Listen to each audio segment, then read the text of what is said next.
Hello beautiful viewers, Dom through the cosmos, prepare to indulge in experiencing sheer bliss, because today another riveting, captivating, stellar unboxing video is about to be brought to fruition. What item will I be unboxing? What item will I be opening? Without further delay, without further procrastination, allow me to elicit the packaging. What item is encompassed inside this bulky, hefty, tangible box? Let's find out. I'm going to demystify that answer to that inquiry right now and subsequently extract the item from the packaging so that I can render it transparent in order for you to feast your eyes on. I'm going to flaunt it in front of the camera.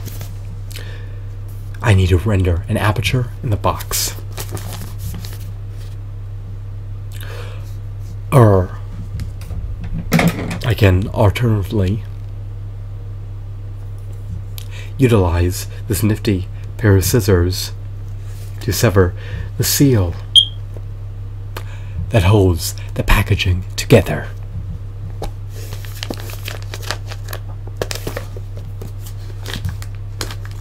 Let's see if I can do this without ravaging the contents of the packaging.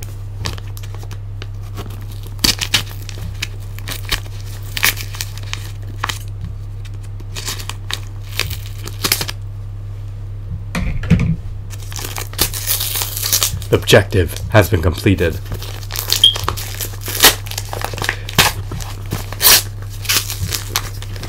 Inside the packaging is a box. The integrity of the box has yet to be compromised. Who would have anticipated a box inside the packaging?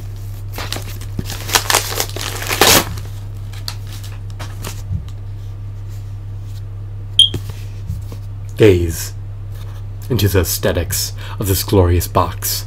I'm done embellishing the box.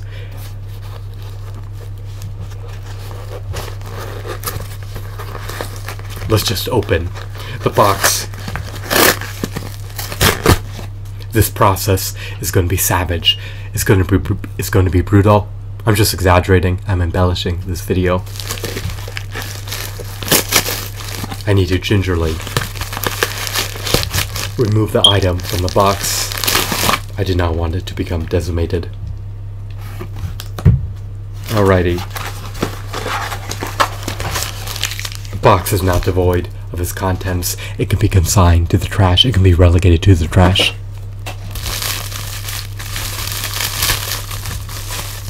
Inside this flat rate envelope is an action figure force.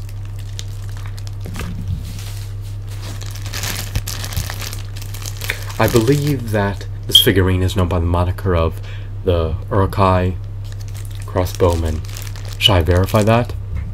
Bear with me one brief moment. Let me go to my purchase in history on eBay. I procured him via eBay for under $9. Do I have any qualms about my purchasing decision? So far I do not. In hindsight, would I purchase another one if I could stumble upon it for $9 or less? I likely would have.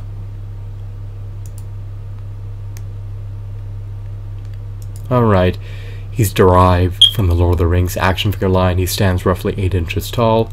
He's a crossbowman. He's an Uruk-hai Crossbowman. He was produced by Toy Biz amid the early 2000s. I believe he was released in 2003. Toy Biz is now defunct. They filed for bankruptcy. They no longer exist. They've desisted from continuing their operations.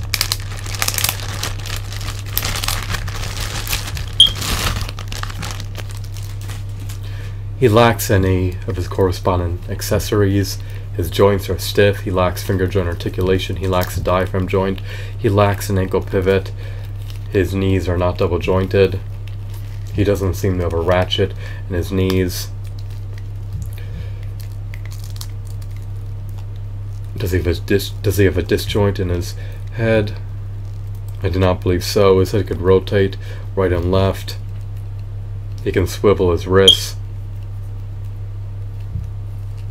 He has a joint in his elbows. He has an aperture in his hand. Is likely utilized to mount his crossbow.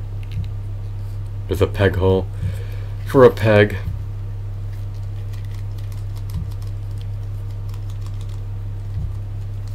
He can flex his right arm sideways by utilizing this button in the back.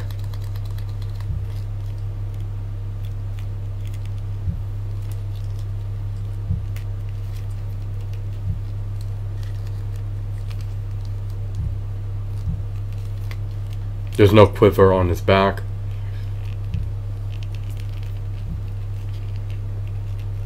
I'm unsure if this is deemed a quiver for the belt. I'm not well acclimated with terminology in the context of crossbows.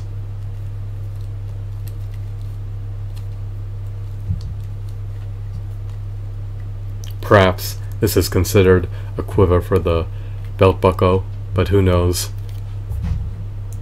Maybe in the future I'll discover if I was correct or not. But it's non-pragmatic information, so there's no reason why I need to assimilate that knowledge. He looks like he's ready to charge into the fray battle and trounce anyone within his path. It's unfortunate that he lacks any of his armaments. His armor is unremovable.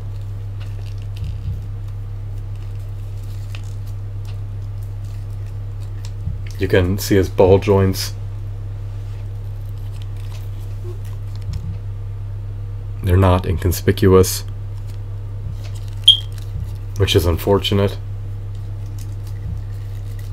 This figurine has some wear. He has depreciated.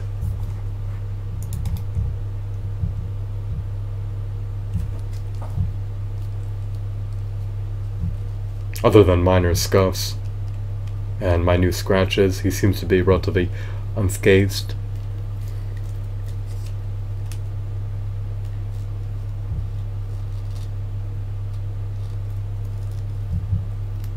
I would have preferred if his head could ascend or descend, which could have been afforded by a disjoint.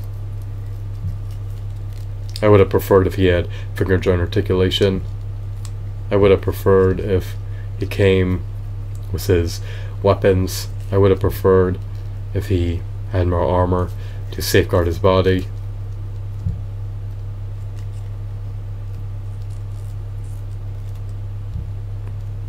His muscles accentuate his might. They denote that he has physical prowess. He looks like he's imbued with rage, and he's ready to terminate anyone within his proximity. If you're a valiant, noble hero, you may want to stay out of this character's vicinity. If he comes in contact with you, your life could be in peril.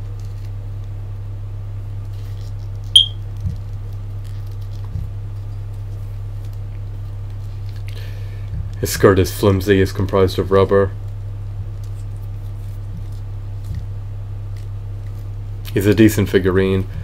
Let's see how he contrasts with the Marvel Select Juggernaut, just for a frame of reference. Bear with me one brief moment as I scour my bed for the Juggernaut. I'm placing my action figures on top of my bed because I ran out of room to place them on the shelves, which is unfortunate because I shouldn't live like a hoarder. I need to rectify the situation immediately. I will remedy the situation in the imminent future, but this exact second I need to finish this unboxing video. Hold on. Alrighty. Here's a Marvel Select Juggernaut making his cameo appearance in this video. He's making his debut.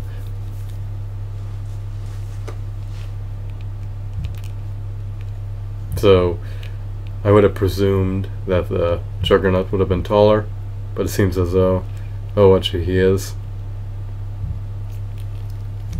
They're not on an equal landscape. They're not on an equal level. in terms of their footing. This one was touted to be 8 inches tall by the seller. I'm not sure if that's correct or not. Maybe this Juggernaut then is at least 9 inches tall.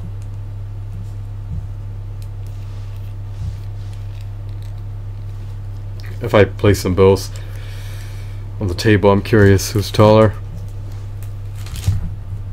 The Juggernaut is still marginally taller than the Uruk-hai Crossbowman. If these two engage in a battle, I wonder who will prevail. I would presume that the Juggernaut will unequivocally prevail in the endeavor to decimate his adversaries.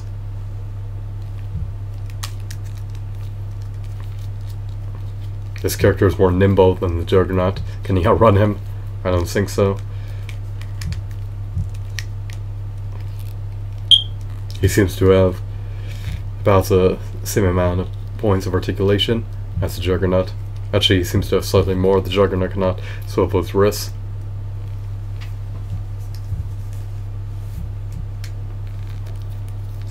For $8.50, am I content with his purchase and decision, even though he lacks any of his corresponding weapons, and even though he lacks finger joint articulation, and even though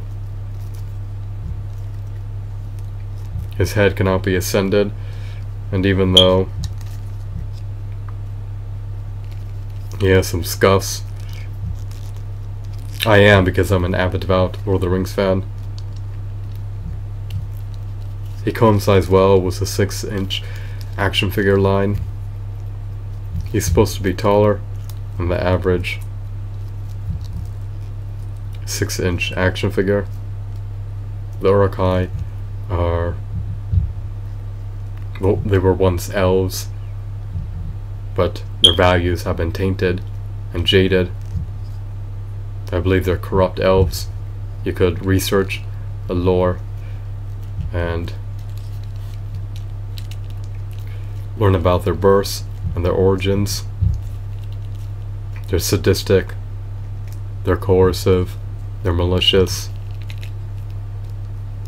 They seek to destroy, just like the Juggernaut. The heroes of Middle-earth seek to defend the feeble and thwart the allies of Sauron. He seeks to wreak havoc against anyone within his path. So, he's not a bad figurine if you're striving to build an army of Uruk-hai. If you have no interest in building an army of Uruk-hai, then you'll likely want to abstain from purchasing this figurine. However, if the Lord of the Rings films appease you, and if you love action figures produced by Toy Biz, then look no further than procuring an Uruk-hai Crossbowman for under $10 if you can stumble upon one via eBay. I love the secondhand market. It gives you a chance to buy everything that is sold out in the retail stores. I detest the prices on the secondhand market. This figurine was rendered more unaffordable post being listed on eBay than he was amid being released into the retail stores.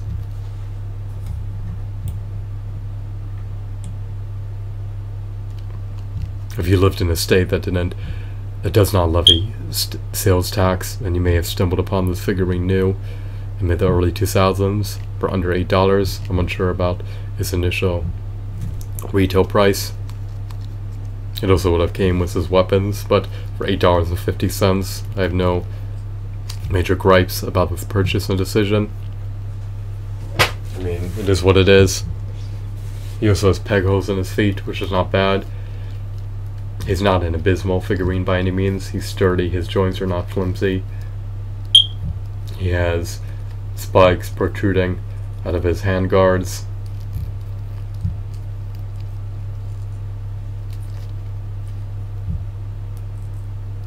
I believe this is a handguard. He only has one. I thought he had two. Oh no, he actually has. Does he have two? He actually has two. Never mind. Spikes are protruding out of one of them. The other one is lacking spikes.